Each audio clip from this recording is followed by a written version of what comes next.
Acompáñanos a hacer estos envíos.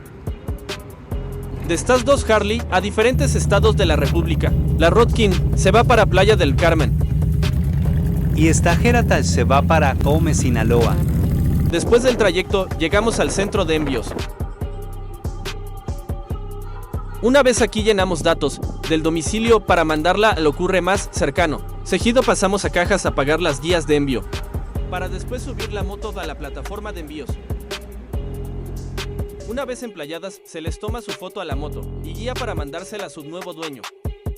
De 2 a 5 días hábiles, la moto estará en el ocurre más cercano, lista para que la recoja. Gracias por su confianza.